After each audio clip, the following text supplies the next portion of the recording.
Makin kesini, kasus tewasnya Vina dan Eki Cirebon pada tahun 2016 lalu mulai memunculkan titik terang. Bagaimana tidak, sejak Peggy Setiawan dinyatakan bebas dari tuduhan sebagai tersangka, terdapat beberapa fakta yang terus bermunculan. Mulai dari kesaksian para keluarga terpidana hingga pencabutan BAP dari 3 saksi. Oleh karena itu, bisa dibilang perkembangan kasus Vina kini mulai menunjukkan nilai positif untuk membongkar siapa dalang di balik kasus ini.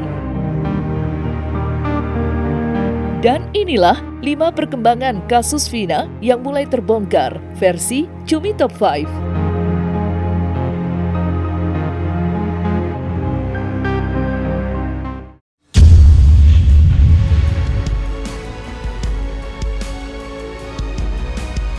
Pasca Peggy Setiawan dinyatakan bebas dari tuduhan sebagai tersangka kasus tewasnya Vina, kini sebuah pertanyaan besar pun bergulir kencang, yakni tentang siapa pelaku sebenarnya dari aksi keji terhadap Vina dan Eki. Yang paling panas adalah tudingan miring terhadap sosok Peggy Setiawan asal Cianjur. Beragam caci maki dan isu liar pun diarahkan kepadanya. Salah satunya adalah tudingan bahwa ia adalah putra Bupati Cirebon. Menyikapi itu, Peggy Cianjur dengan bantuan Deddy Mulyadi pun mengambil langkah tegas dan melakukan tes DNA. Dan kemarin, hasil tes DNA tersebut akhirnya keluar dan menunjukkan bahwa dirinya 99,99% merupakan anak kandung dari orang tuanya dan bukan putra dari seorang bupati. Hasilnya kemarin katanya 99,9999 cocok, itu artinya dia anak dari pasangan Pak Cecep dan istrinya. Nah, tetapi bukan berarti artinya kecurigaan orang kan masih ada nih. Nah, tapi memang saya mengatakan dari awal, walaupun apapun hasil tes DNA itu kan bukan berarti juga dia begitu bukan anaknya mantan bupati, terus dia bukan pelakunya, bukan itu kan. Jadi yang diributkan ini bahwa bukan pelakunya, bukan. Ya. Jadi andai kata pihak Polda atau pihak penyidik mau melakukan penyelidikan dan penyidikan, ya masih boleh-boleh aja. Itu konon, dan hasilnya konon juga 99,9% adalah anak dari bapak ibunya yang bukan bupati ya, bukan ya. Ya udah benar itu. Kalau memang itu benar, berarti kan Peggy Cianjur ini kan bukan siapa-siapa. Nggak ada kaitan apa-apa dengan perkara yang di Cirebon. Jadi, ya nggak usah diapa-apain juga. Kalau menurut saya tinggal dicek sekali lagi, mestinya ada netral gitu. Misalnya rumah sakit yang berbeda, supaya ada pembanding. Apakah di rumah sakit yang baru itu Peggy Cianjur tetap anaknya misalnya Pak Cecep misalnya. Kemudian apakah anak orang lain juga. Jadi yang dites itu bukan melulu subjeknya, Peggy-nya saja. Yang dites itu harusnya 2, Peggy dan orang tuanya. Ini kan orang tuanya dugaannya adalah Pak Cecep atau mantan dari pejabat di Kabupaten Cirebon. Nah, pertanyaannya, pejabat di Kabupaten Cirebon tadi dites DNA enggak? Untuk mencocokkan gitu loh gen dari Peggy Cianjur tersebut atau tidak. Kalau tidak, gimana mau membandingkannya bahwa Peggy Cianjur ini bukan anaknya pejabat di Kabupaten Cirebon.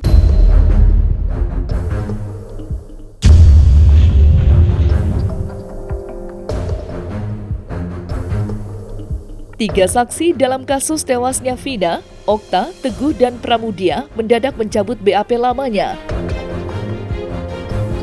Dalam pengakuannya, ketiga saksi menyebut jika mereka diarahkan langsung oleh Ibtu Rudiana untuk memberikan kesaksian palsu dalam kasus tewasnya Vina dan Eki 8 tahun yang lalu. Mantan Bupati Purwakarta Deddy Mulyadi yang terjun langsung melakukan investigasi dengan mendatangi para saksi dalam kasus tewasnya Vina dan Eki membenarkan jika para saksi diintervensi. Sampailah bertemu dengan orang yang di BAP diarahkan untuk berbohong oleh penyidik. Akhirnya mencabut lagi. ada Pramuji di situ, ada Teguh di situ. Ya ketemu semua bahwa mereka membuat pernyataan di BAP karena diarahkan. Kan saya diarahkan oleh penyidik. Ya tinggal ada kan di BAP-nya ada siapa penyidiknya. Ya penyidiknya panggil dong, tanya, kenapa kamu ngarahin mereka?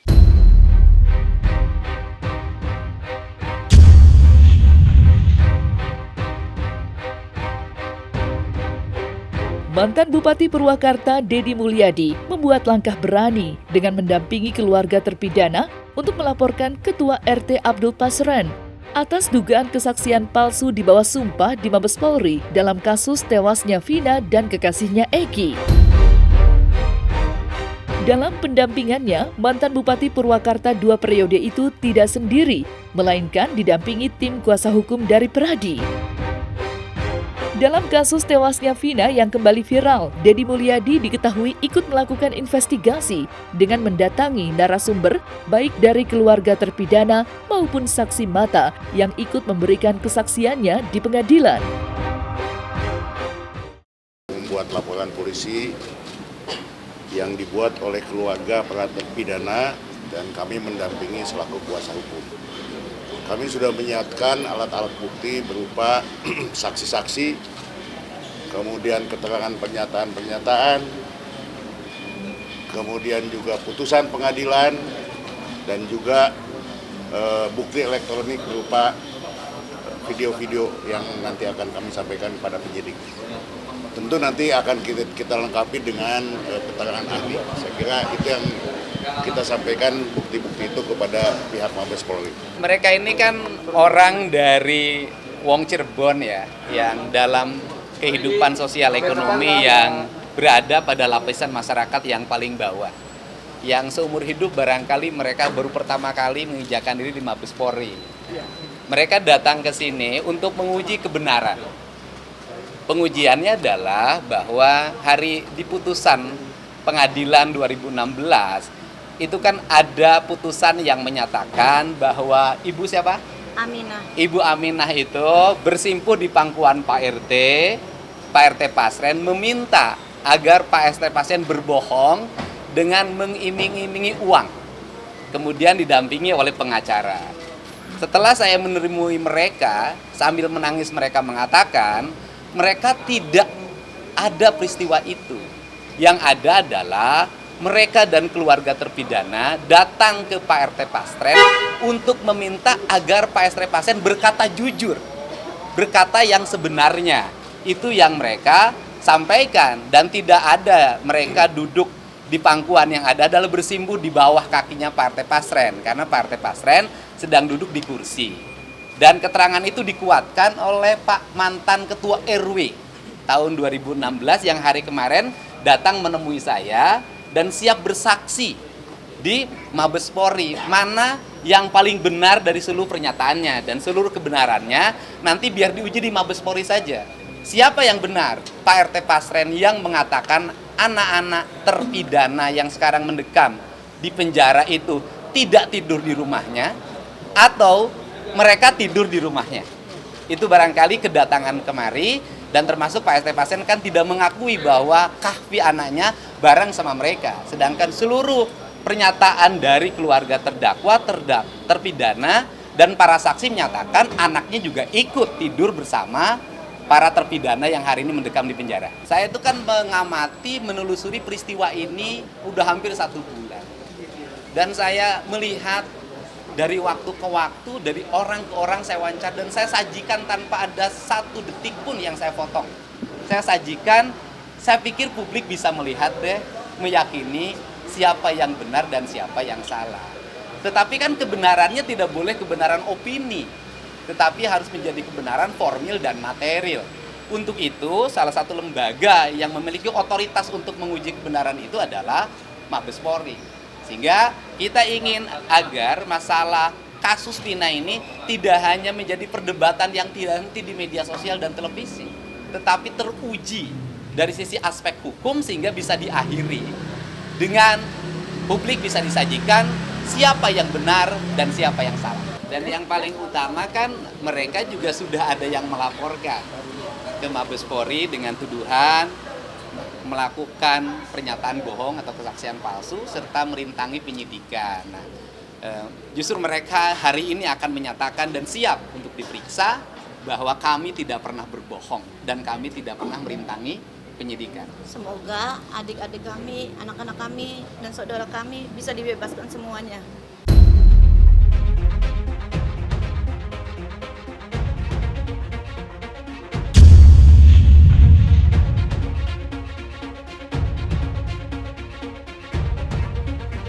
Nama Ibtu Rudiana saat ini sedang menjadi sorotan usai dicurigai ikut andil dalam proses pengungkapan 8 pelaku yang syarat dengan kejanggalan.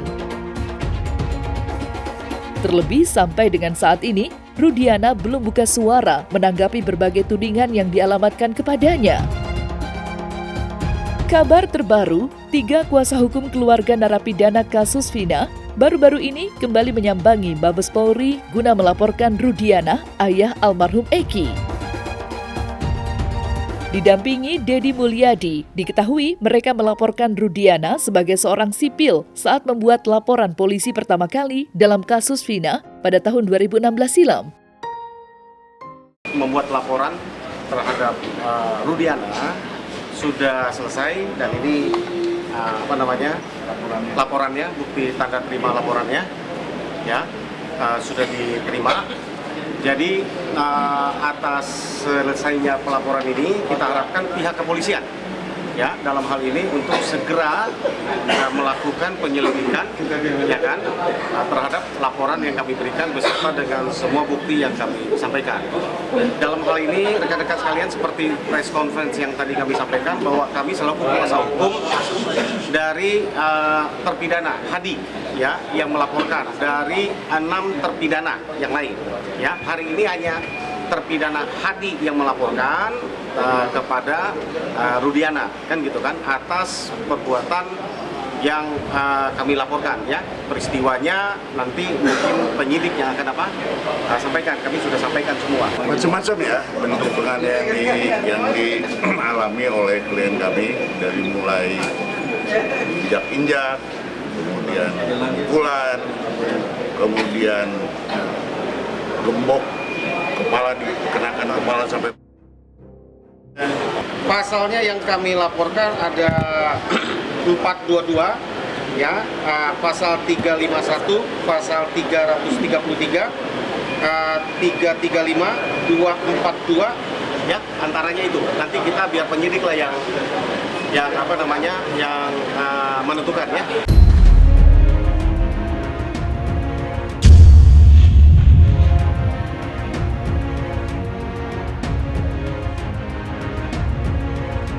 Perlawanan Peggy Setiawan lewat pra-peradilan akhirnya berbuah manis. Usai Hakim Pengadilan Negeri Bandung menerima gugatan pemohon, dalam hal ini tim kuasa hukum Peggy Setiawan.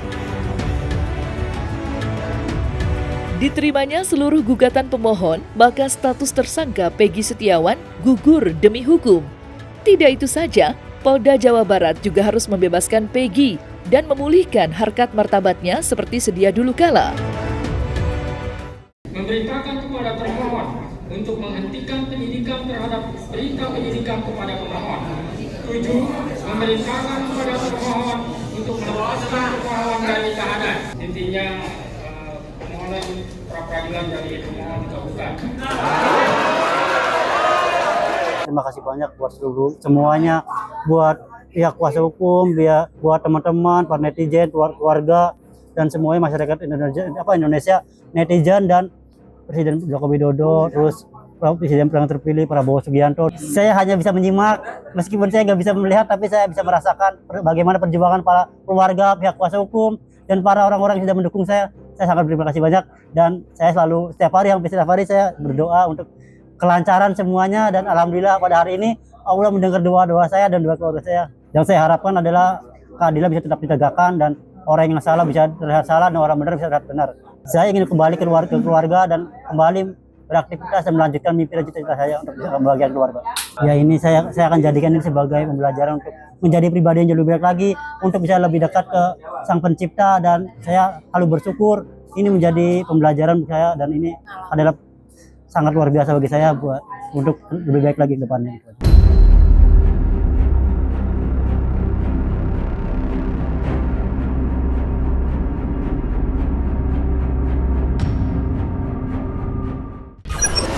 1, 2, 3, 4, 5.